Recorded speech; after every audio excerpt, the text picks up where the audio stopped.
Hi, so we were going to have some training on how to use the front system, but I thought, oh, we could make a video and that way it's kind of a little bit universal and maybe can be revisited for people training here or using our system at the Utah Apartment Association. So that's what this video is, kind of show how to use our system and those types of things. So the first thing I'd point out is just kind of some of the specs here. So up front, we have our computer. With this computer here, you can plug in a USB, anything along those lines, and then it's all controlled through a keyboard we usually keep right up here or sometimes on top here. With that though, it just projects here on this TV. And so you turn on the TV with this remote, just turn it on, and then for input it will sometimes ask for computer. And you select that, and then again that's going to be this computer in here. If you are using a laptop and wanted to plug in your own laptop, we do have an HDMI connection here. You can just set your laptop there, and there is a laptop input. So once you're into the computer, the password, it will ask for a password, is just capital UAA 2014, so lowercase a, and then 2014. If that changes, staff will be aware of that and can inform you about any changes there. Once here on our, once you're logged in, if you plugged in a USB, you can access that here. This has access to the UAA's folder, and so staff can really pull up a lot of different things here that we're used to. However, you can also pull up the Good Landlord PowerPoint and run through the Good Landlord PowerPoint if that's what you're presenting on. There's a clicker to get through the presentation. So this is actually a pretty simple setup. If you're operating off of your own personal laptop and plug in here, you can just do that and operate with that. If you're just running off the UA system, you can use the computer here in our desk, and it operates like any other computer. The thing that's different is the new technology systems that we've installed. So in order to do virtual classes, we run these through Zoom. So you'll see there's a Zoom app here that you can pull up, and it will pull up the Zoom meeting. UAA staff should create a link towards a Zoom meeting that they're going to monitor and control. If that happens, you're just going to click on Join Meeting. And then it may ask you to log in. You can log in under your personal Zoom, or you can ask staff. We can get you logged in, but you will need to. Occasionally, it will ask you that, but it should be keep logged in.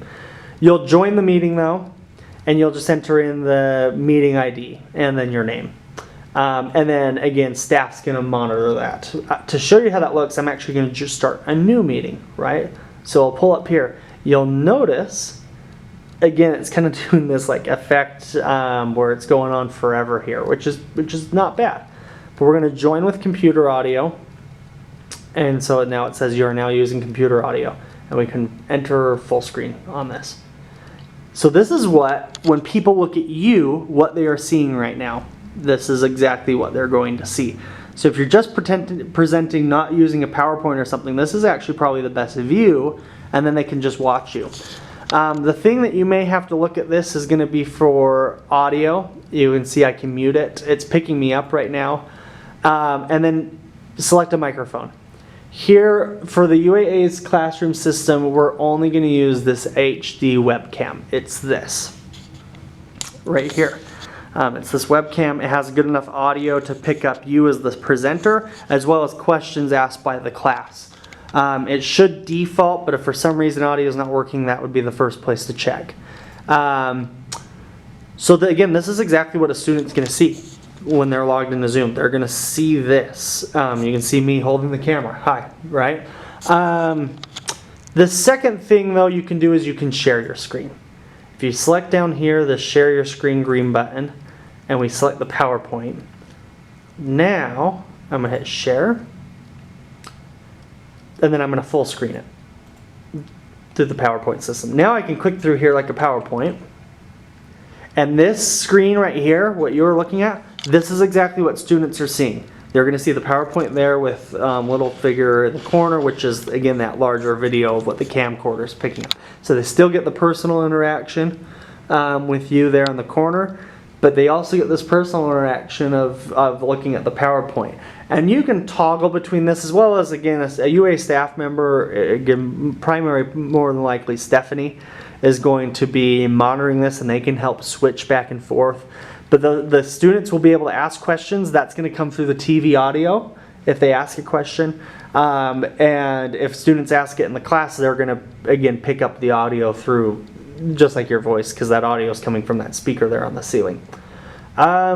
So that's honestly just all the virtual works. There's not much to it than that, just joining a Zoom call and you should be good to go. And again, staff will be available in the office as well as on that Zoom link. They'll actually be in the digital class to help out. The only other thing I'll show, if you're a presenter, you can kind of tune out at this point. There's really not much more to it than that. But if you're staff, you can listen to this, or if you prefer, if you're ever presenting at the UAA and it's not in this classroom with this type of a setting, we have different audio option. Don't use it because this will pick up audio questions, so don't use this in this room. But we do have these lapel mics I wanted to show you. There's a couple, again, it's mostly for staff, or if you're a presenter using another classroom for the UAA. So there's 3 components to this system I wanted to show, maybe 4 depending on how you look at it. The first is the power. The power source is just this USB piece. It has a couple different plugins that just goes right into any USB port.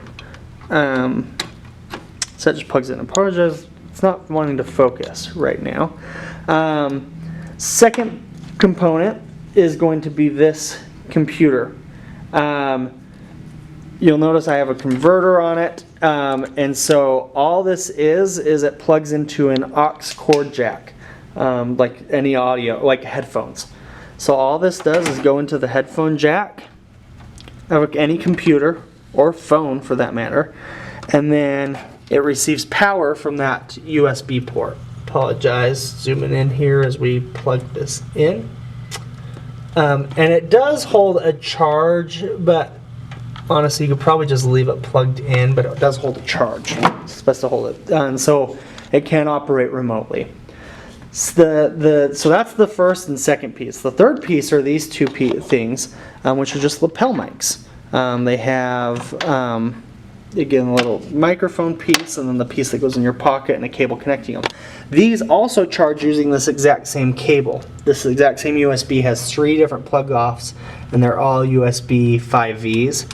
And so they'll just plug in and charge, and they can just sit and charge.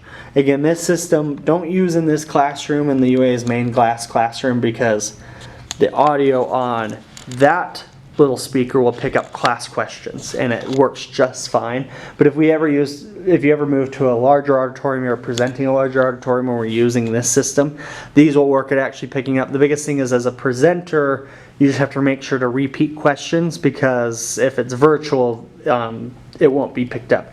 But then we can use this. You can record a Zoom class if that's how you want to do it. There's a lot of different functions we can use with those microphones. Hopefully this helps. Thank you to everyone that helps out with all of our classes and education. We really appreciate it. And you can always reach out to staff if you have any additional questions.